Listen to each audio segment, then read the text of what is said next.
Приветствую тебя! Ты на канале БЗТ Агро. И сегодня мы представляем новый выпуск. Месяц тому назад мы были у Марека Ружника. Марек – это собственник компании Мзури и один из самых больших дилеров классов в Польше. Мы задавали ему вопросы в формате интервью, нас интересующие и те, которые вы писали нам в Инстаграме. Обязательно досмотри этот выпуск до конца, подпишись на наш канал, большой палец вверх и колокольчик, чтобы быть в курсе всех наших новых видео. Поехали!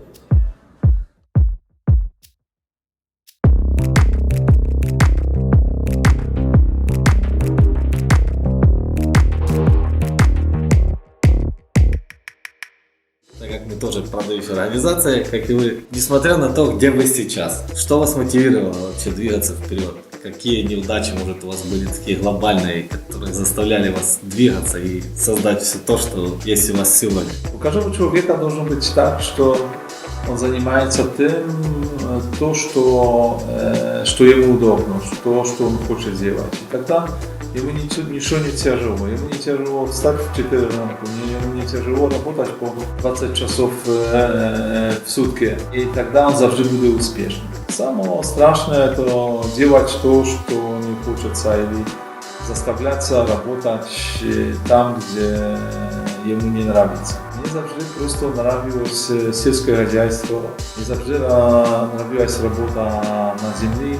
Тогда мне просто не тяжело делать до тех пор все, что я делаю в моей жизни, или мое хозяйство, или Мзури, или продаж техники, сельскохозяйственной техники, или продаж этих агрегатов, и даже биотехники, эти микродобрива, граммы, которые тоже возле сельского хозяйства, и кондиционеры воды тоже, которые мы используем в сельском хозяйстве. Сельское хозяйство – это моя любимая вещь, которой я постоянно занимаюсь, и я даже сегодня не соображаю в моей жизни без нее.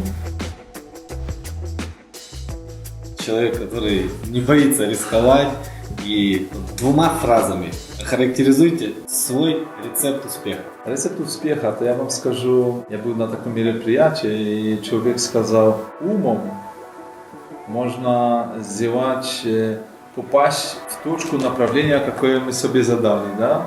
Но дальше мы можем пойти только как мы уверены в том, что мы делаем, и которые мы заражены этим делом. Да? Много работы, чуть-чуть ума и чуть-чуть счастья. Это все.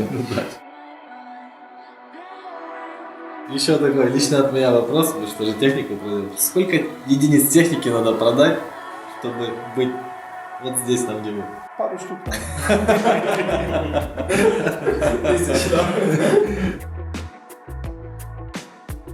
Какими объемами должно обладать хозяйство, именно например, по полю, чтобы купить телку, Мзури, спокойно работать?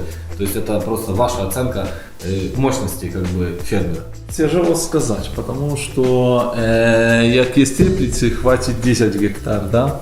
Но jak my выращиваем просто только зерно или рапс, все зависит от условий работы, от земли, на которой мы работаем. Кто это делает, на каком уровне и так дальше. Я знаю хозяйства, в которых там 200, 150, 200 гектаров, они очень успешны. Они сами на себя работают, потому что это сам хозяин работает со своей женой, со своими детьми. И им получается. А даже как вместе с животноводством, да, это очень тяжелая работа, очень много этой работы, но тоже получается. Все зависит от этого, что человек ожидает от жизни. Потому что одному хватает, что он заработает 1000 евро на месяц, второй каже, я заработал только 100 тысяч и даже не знаю, где взять кредит. Да. Для меня сельское хозяйство, которое має бути живе, которое может себе позволить что-то инвестировать, чтобы развиваться, чтобы была возможность и потенциал развиваться, это хозяйство, которое минимально 500 гектаров. Самое лучшее, как есть возле 1000 гектар, тогда можно уже позволить что-то заинвестировать, есть какой-то объем земли, потому что работа на сельском хозяйстве – это бизнес. Но это бизнес, на который все риски мы не влияем. Например, на погоду мы влиять не можем. Да? Мы не знаем, какая зима будет, сколько осадок упадет и так дальше. Нам надо какие-то объемы, нам надо какие-то ресурсы и резервы, до которых мы можем потом свернуться как неудачный год или страховка или что-то. Да? Хороший бизнес, но он очень рисковый бизнес. Главное амбиции и желания. У человека могут быть амбиции, как у него нет желания и ума достигнуть этих амбиций, которые...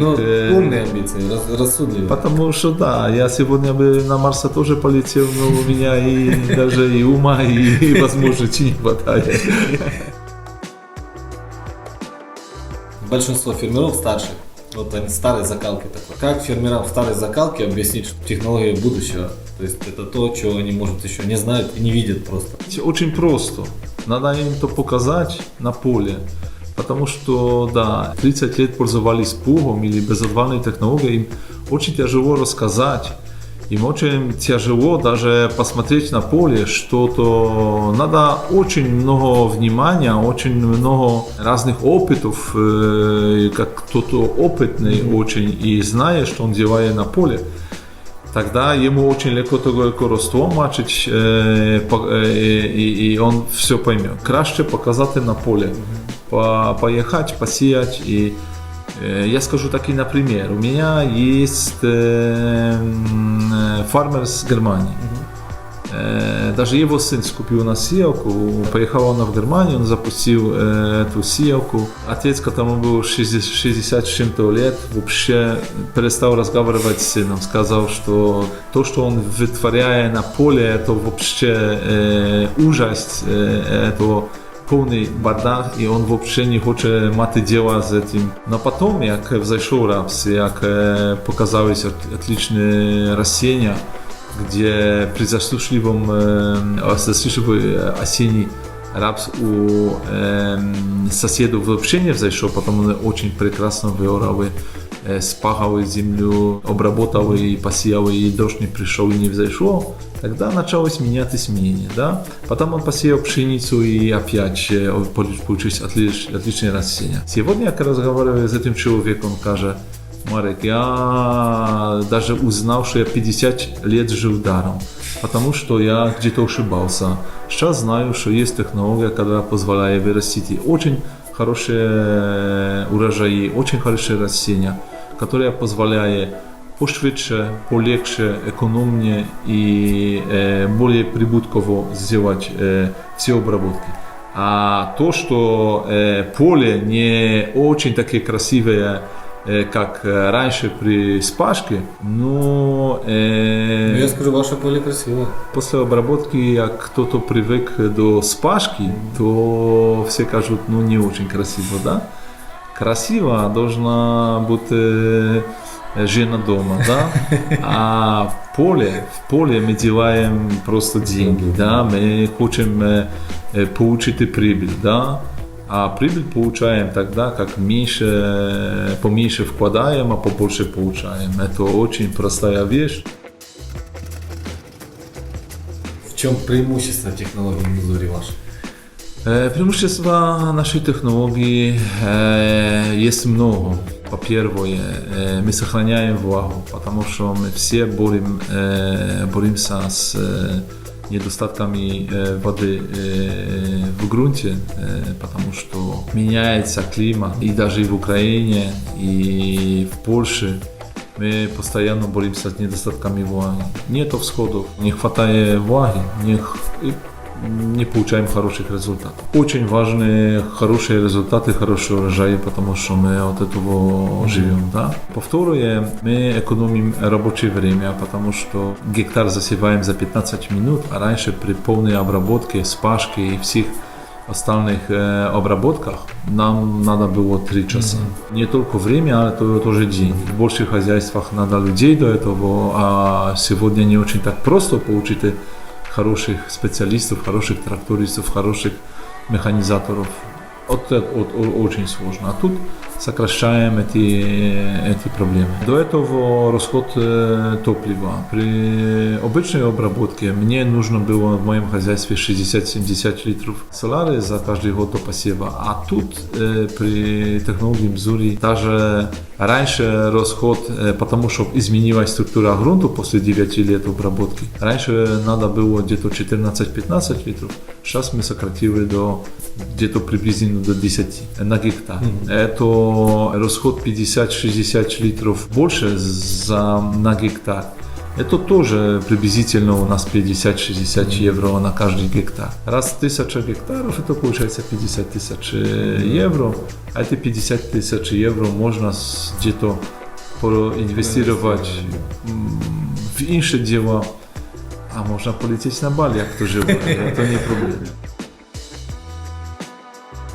Инвестируете ли вы еще в какие-то проекты, кроме ваших личных? Да, ну сейчас у меня есть такой, начинается цей проект солнечные батареи, которые сейчас как раз запускаем цей проект, которые будут работать у нас на нашей территории, которые будут производить То есть, как всегда, вы начнете со своего хозяйства, и мы будем продавать. Не потому что сейчас у нас работает уже солнечные батареи на центре дослежения, да, и она просто работает, какие-то такие мы используем до обогрева и до наших электромашин. А хотим таки побольше инсталлаций, которые мы будем продавать просто в завод, энергетический завод. Я понял, как бы отдавать в страну. Будем отдавать в страну и будем получать от этого деньги. Марек, а вот вся идея того, что центр экологичный, с чего она вообще появилась? Какая первобытная суть вот плана такого? Тоже есть часть бизнеса? Долгосрочно надо смотреть на это как на бизнес. Да, понятно, надо сейчас сразу вложить побольше денег, но потом мы просто не скупляем ни газа, ни топлива, ни угля, ни ничего. Мы просто работаем как перпетум мобиле, без никакой больших инвестиций. Сразу это были больше инвестиций, сейчас они начинают оплачиваться, да? Да, оплачиваться. Это по-первое. По-второе, сегодня очень большой спрос, очень большой вопрос даже за счет нашей планеты, да? Уничтожаем планету, что не надо топить углем, потому что выброс углекислого газа, надо правильный подход до экологии. Мы уменьшаем дозы добрива при посеве на 3 раза. С одной стороны, надо много энергии, чтобы сделать это добриво, то уже при самом процессе производства удобрений мы удорожаем. А с второй стороны, это удобрение потом смывается там, по разным рекам, водам и так дальше. Это экологический подход до сельского хозяйства, но мы не сокращаем наших урожаев, потому что позиционированное удобрение прямо под корневую систему позволяет нам получить очень хорошее растение, получить очень хороший урожай. Просто мы не кидаем удобрения там, где оно не нужно, в междурядье, где-то там-нибудь, только прямо под корневую систему. Это первый экологический принцип этой машины. Второй, как я уже сказал, поменьше топлива, это поменьше выброса тоже всех разных углекислого газа. И по-третье, мы не обрабатываем в полной полосе грунта. Мы только его нарезаем и засеваем. То дает нам, что мы не спаляем органической материи, потому что каждая спашка, каждая обработка уничтожает органическую материю, испаляя ее. А испаление органической материи это не что иное, как тоже выброс углекислого газа. Даже после 9 лет уже знаем, уже видим, что поменьше появилось сорняки, потому что мы их не запахиваем в полную глубину, только держим наверху. Они все кильчатся, всходят, мы их убираем. Тоже поменьше гербицидов чуть-чуть каждый год. Это с экологической и экономической точки зрения тоже хорошо для нашей планеты. Подумайте дальше за нашу продукцию, за наши удобрения аграми, за наши кондиционеры воды, которые позволяют получить самую кращую воду до использования разных химикатов, разных пестицидов. Тогда мы можем дозу этих пестицидов тоже чуть-чуть уменьшить. Это тоже очень экологический подход. У нас есть удобрения, которые очень хорошо влияют на растения, которые очень хорошо используется то, что в земле, потому что микродобрива то есть активаторы разных процессов в растении. Как они получают то, что им нужно, тогда они активизуются, эти процессы получше и больше використовують то, що в землі. Це весь екологічний підход до сільського хозяйства. Мені казалось, що треба теж екологічно, то має бути центр досліджень на будущее, де ми смотрим на будущее, смотрим на то, что мы будем делать не сегодня, не завтра, только за 5, 10, 15, 20 или 30 лет, то мы не можем топить туту, пожалуйста. Тогда я придумал просто такой принцип работы, что мы с солнечных батарей будем брать электроэнергию и топить будем насосами, которые высасывают. Это крутой подход у вас вообще. Вот, ребята, просто подумайте, насколько глубока эта мысль, процесс весь, и если каждый бы начинал с себя, и каждый бы селил себе в голову такие идеи, то наш мир намного бы дольше существовал, так как он с каждым днем все его уничтожает, более уничтожает. Это очень круто, и я честно первый человек, который мне в жизни вот такие вещи объяснил. Вот сеялки в вашем Зоре, вот есть у вас 4, 5, 6 метров, да?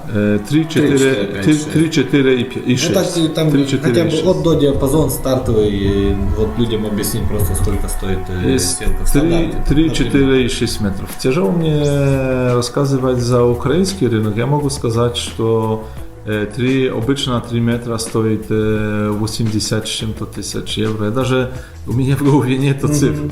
4-метровая где-то приблизительно 90... Это просто, чтобы люди понимали, 90 с сколько чем-то они тысяч. переплачивают. И 6-метровая где-то там приблизительно 170 с чем-то тысяч тоже.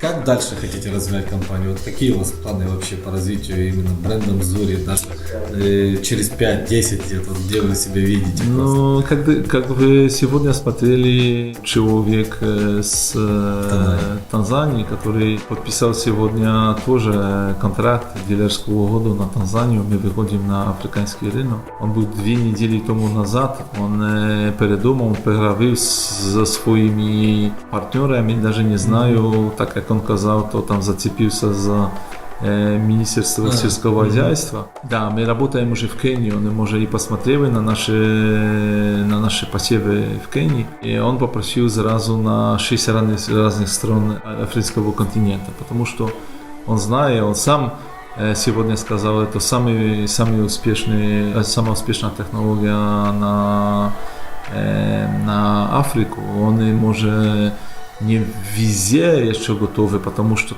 их сельское хозяйство чуть-чуть отличается, но есть такие, которые предыдущие, которые могут показать, могут очень хорошо работать, а чтобы сказать, Танзания 3 раза или 4 раза больше, чем Польша, тогда это очень большой рынок, а еще 6 инших стран до этого. Мы просто развиваем эту технологию и показываем ее в разных странах, не только Европы, но и на инших континентах.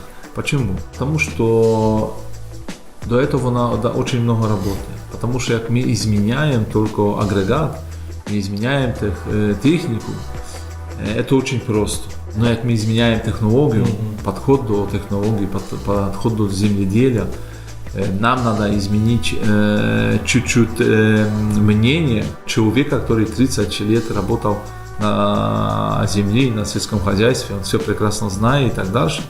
И надо ему сейчас доказать, что мы лучше. Это надо научить. Это не очень простой процесс, но с моей точки зрения или с моих опытов, которые я до тех пор где-то и следил. Максимально нужно год, а 2 самое тяжелее, что каждый поймет, в чем фокус, в чем принцип, и тогда через 2 года получается человек, который использует эту сеялку, понимая все отлично, зная все. А есть Да. ли какие-то вот именно моменты, на которые вот при работе с Мзури, именно с сеялками, надо обращать внимание, вот, что должно быть вот так и никак иначе? Человек же должен уметь как-то понимать это все. Вы же, наверное, их обучаете, как-то там рассказываете, им показываете все. Это задача наших дилеров тоже, потому что они получают обучение у нас, и они должны дальше это просто рассказать. Мы придумали, что мы сейчас выпускаем такой фильм, в котором мы будем детально рассказывать о полочкам. каждом моменте настроить, потом выехать на поле, как на поле с этим, на что обращать внимание при каждой культуре и так дальше. И так Я вот дальше. не говорю там о фермерах таких молодых, вот, фермер, который уже работает. Ему будет тяжело вообще понять всю систему. Нет, это очень просто. Это сам фокус в этом, что эта технология очень простая, но очень гениальная. Есть такие сложности, что тяжело понять очень простую вещь, да? Это так есть, у человека такие. Чтобы придумать колесо, человеку тоже заняло пару лет, да? Сегодня смотришь очень просто, да? Только понять. Только понять, да. Но тогда есть много мелочей, на которые надо обратить внимание. И мы то хотим все рассказать нашим клиентам, потому что есть много успешных клиентов, которые очень хорошо работают, которым ничто не надо рассказывать. Они даже нам подсказывают: послушайте, а можно было бы так, а нам нужно, чтобы какие-то сошники еще чуть-чуть был. И я согласен, потому что все, которые знают свои хозяйства, свои условия работы и так дальше, у меня нету рецепта на любые почвы, на любые погодные условия, климатические условия и так дальше. Як есть рецепт на все, то значит на ничто. Да. Клиент скажет: послушай, у меня надо чуть-чуть поменьше. Я согласен с этим, что як у него это получше получается, пожалуйста, хай он так делает. Рынки Африки, вот вы в Азии, да, тоже есть, в Новой Зеландии. Вообще вот, разнятся они от европейского рынка? Например, турецкий рынок, там постоянно все нарушение, да? Нарушение значит, что убита почва, там уплотнена почва, там структуры нету, да? Надо чуть-чуть инший подход, чтобы внести биологическое життя в эту почву, да? Это тоже есть задача для нас. И мы боремся с этим и думаем, что успешно боремся, но надо просто людям объяснить, показать тоже и так дальше. Есть почвы, в которых там рабочие органы работают 2000 гектар, потому что там камней нету. Там нету песка, он не стирается и так дальше. Но есть почвы, где очень много камней, где очень много песка, и там надо чуть-чуть инше рабочие органы. Мы до этого тоже стремимся, чтобы сделать на разные почвы разные рабочие органы. До этого тоже наш центр досліджень начинает работать, чтобы мы створили такие, чтобы людям было набагато полезнее, да, что як скупил, он знает, что у него много камней, надо ему скупить такую-то, такой рабочий орган. А як человека чернозем без камней, без ничего, пожалуйста, цей патрон он не стирается. И есть много таких разных факторов, которыми мы сейчас будем заниматься и будем побольше вникать, чтобы было получше клиентам, получше, чтобы они побольше удовольствия получали и побольше прибыли. Мы не только идем на поле работать, чтобы получить кайф, но мы хотим еще копейку получить, да? Конечно. В каких 3 странах больше всего техники продают? Самое большое техники сейчас, понятно, в Польше, в Украине, потому что мы начали тоже работать с Украиной в самой первой очереди. Но мы очень много продаем сейчас техники тоже в Германию. Мы начинаем работать с Францией. Очень большой спрос. Как раз сертифицируем машину, потому что там есть это, я скажу, французский стандарт. Это не европейский. Это совсем меньший подход. Да? Очень рад, потому что мы очень успешно продаем тоже в Беларусь. Да? Я думал, что это очень тяжело будет запустить этот процесс, но получается очень хорошо.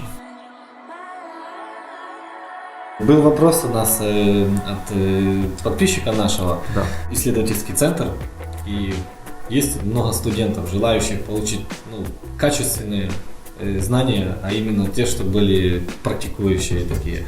То есть в университете это все хорошо, но практика это всегда само собой лучше.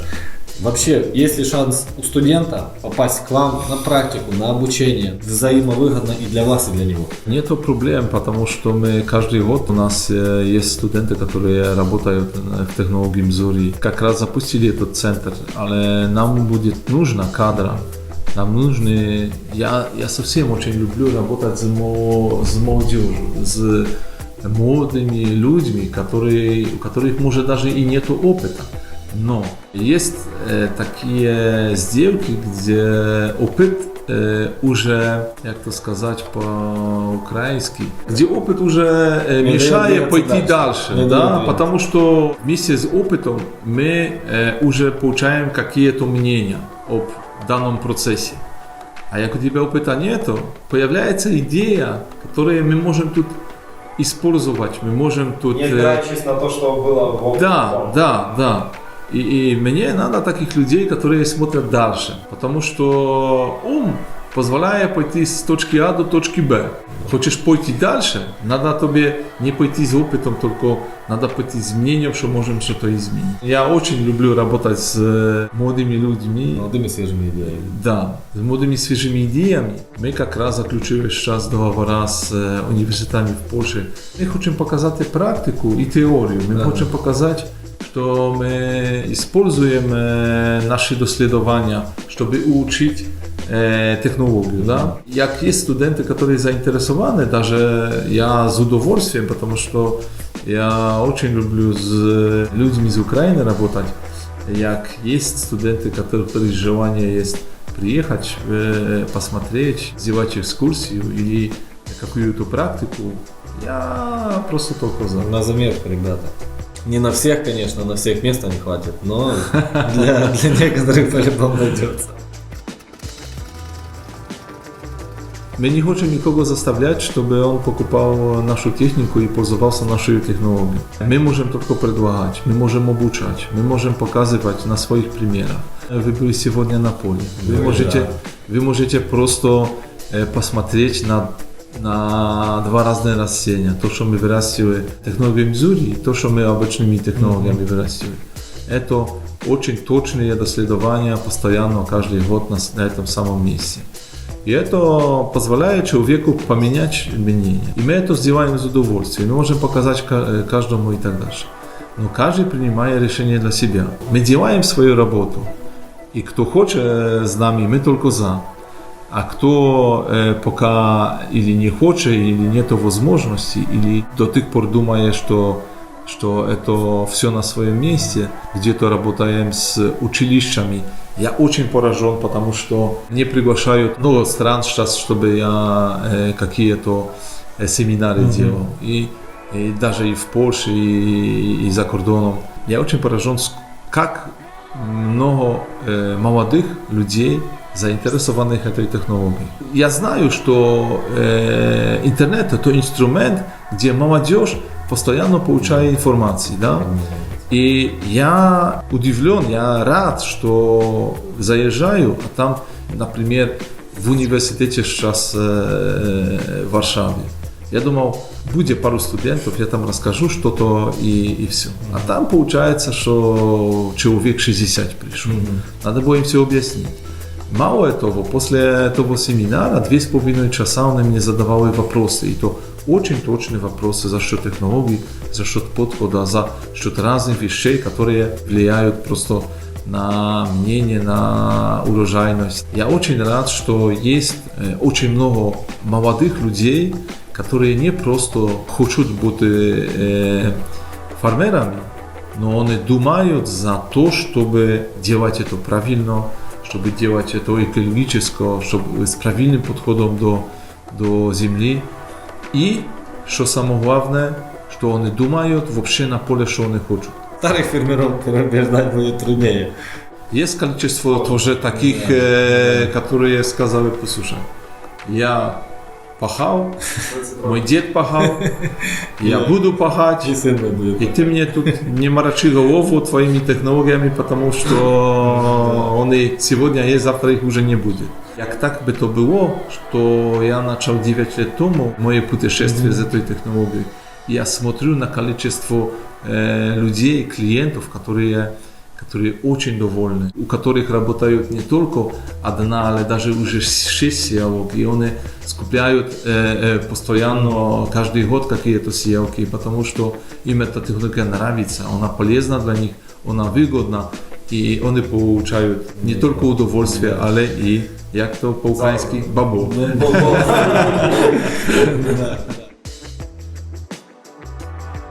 Я услышал, так краем уха, что вы хотите открыть производство и делать уже мзури непосредственно в Польше.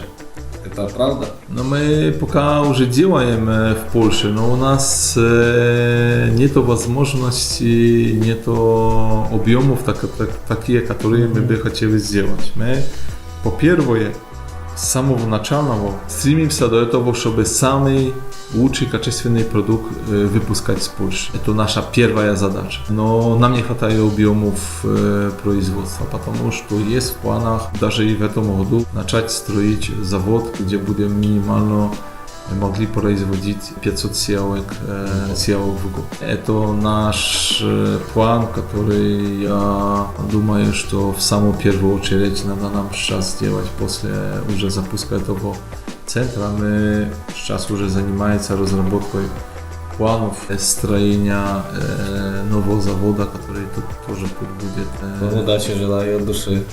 Спасибо большое.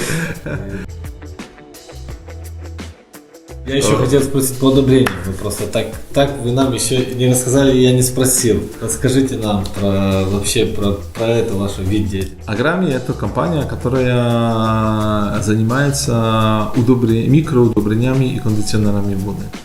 Я занялся этим делом, потому что я сам фермер на самом деле, и я завжди використовував микроудобрения. Я их скуплял. У нас очень много разных компаний, которые производят микроудобрения. Я постоянно где-то смотрел, что для меня это чуть-чуть не влияет на растение так, как я бы себе желал этого. И узнал, что что-то не так. Потому начал вникать в этот процесс, в эти микроудобрения, что там у них, что внутри. Может это работать или не может. Я дошел до этого, что есть много таких препаратов, которые с точки зрения химикатов они не могут работать. Да, может в составе это есть, но это не идея на растение или в этом количестве и в этих составах невозможно, чтобы работал. Потому я придумал, даже случайно, может так, я случайно нашел людей, которые занимались этими делами уже почти 20 лет. У них были наработки очень крутые, очень большие, с доследованием, с всем. Я этих людей взял просто на работу и створил компанию Аграми. И сейчас на их опытах, на всем мы, по-первых, выпускаем очень хорошие продукты, а с второй стороны думаем, что дальше, в какую сторону развиваться, на что нам надо еще влиять, потому пошираем рынок. Сейчас Танзания тоже будет заниматься, там совсем чуть-чуть иншие культуры тоже выращиваются. Надо нам новые технологии. Тоже подумать, что им нужно, что у них в почве есть, а чего нету, чего не хватает, с чем надо бороться у них и так дальше. Много есть таких вещей, которыми мы занимаемся. И мы постоянно делаем тоже доследования, мы цертифируем. Это в каждом нашем удобрении сертификат качества. Нас проверяют за качество и так дальше. Мы сделали очень качественный продукт. Клиент с Казахстана звонит, что у него поднялась урожайность пшеницы более 33%, но то я почти даже с ума схожу, что-то такое там случилось. Но мы тоже доследования делаем в Польше. И у нас получается так, что від 8 до 16% получаем это урожайности и поболее качественный продукт, побольше сахара в свекле, побольше олии в рапсе, побольше клейковины и так дальше, и так дальше. Это есть такой продукт, которым могу гордиться, который могу всем предлагать. Очень большой спрос идет. И то, что самое главное, людей, которые уже использовали эту нашу технологию аграми, они побольше заказывают и так дальше. Потому, да, мнение человека, который использовался 20 лет каким-то добрым с компанией X, которая ему постоянно продавала. Сейчас ему сказать, послушай, будет лучше, будет краще, используйся этим, это может не само дешевое, но качественное, да. Поменять это мнение, это очень сложно, да. Даешь ему чуть-чуть, а потом с каждым годом он объемы растут. И это тоже есть сигнал для меня, что мы идем в правильный путь, да, что да, мы делаем качественный продукт, который мы можем показать и продавать всем. Марек, хочу еще вопрос от тебя задать. Вы сказали, что планируете построить этот завод, который будет производить 500 сеялок в один год, да? 500 сеялок продадите в год по реализации? Вот на данный момент какая статистика, например, за один год сколько там штук плюс-минус там продали? 500, я уверен, что эти 500 сеялок не будет хватать. Не будет хватать, да? Но сейчас мы делаем такую, потому что у нас не очень большие объемы этого производства, мы так и делаем тоже эдукационную какую-то форму. Мы пытаемся показать везде эти сеялки, распространить, чтобы требование пришло от людей, и оно уже идет, да. И я знаю, что это вопрос не чи, только когда, да, потому что требование от людей уже идет, да. И на рынках, на которых мы первый, второй год, понятно, что они пока смотрят, но потом они начинают спрашивать за объемы, да. А объемов у нас не будет. Надо будет расширять производство. Все, это ответ на вопрос. Да, ответ на вопрос, я понял. Марек, что можете порекомендовать нам, вот таким молодым парням? Мы с Максом занимаемся продажей сельхозтехники, нам по 25 лет, и уже пару лет в этой сфере, нам тоже интересно это, может в будущем тоже захотим как бы, свои поля взять в аренду или там купить, пробовать, как бы, потому что тоже кайфуем. Вот сегодня были у вас на полях даже, там, выкапывали лопатой рапс, смотрели на корни, сравнивали с обычным посевом, с технологией Мзури. И прям удовольствие такое получали, кайфовали от этого. Какие вот просто личные рекомендации от вас для молодых парней, которые развиваются в этой же сфере? Я уже сказал, по-первых, надо работать, надо не думать, что что-то с неба упадет, да? По-вторых, в бизнесе надо быть завжди честным человеком, завжди казать правду. Яка вона бы не была, а самое главное, потому что деньги можно заработать всю жизнь, но потерять свой авторитет можно в одну минуту.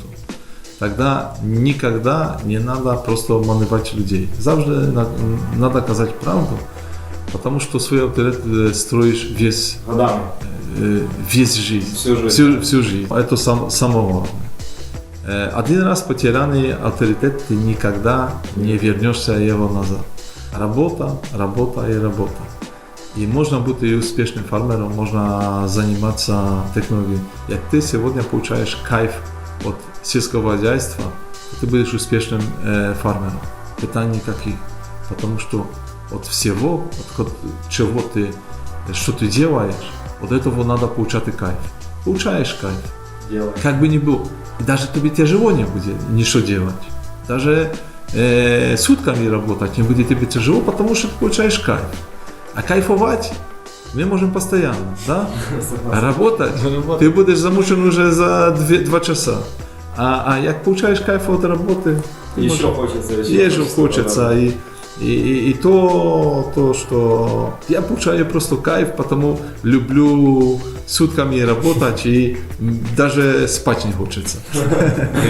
И результат на лице. Спасибо. Ну, результат понятно. Результат со временем. До того надо чуть-чуть счастья, до результата тоже, понятно. Но як с удовольствием работается, результат должен быть без проблем.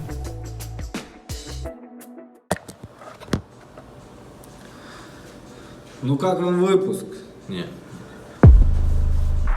И вот этот выпуск подошел к концу. Напишите в комментариях, что больше всего вам понравилось, какие вопросы вы бы хотели еще задать Мареку, и мы, может, подключим Марека, и он ответит на них. От себя еще хочу добавить, что Марек очень открытый человек, очень круто провели время. Так как мы сотрудничаем с Мареком, мы можем продавать вам сертифицированную технику, проверенную, очень качественную сельгостехнику, которая будет в вашем хозяйстве незаменимо работать, без поломок. А если даже поломается, у нас есть чем починить. Подписывайтесь на наш канал, обязательно. Поставьте большой палец вверх, поставьте колокольчик, чтобы быть в курсе наших видео. Я вас всех благодарю, хорошего вам дня, пока.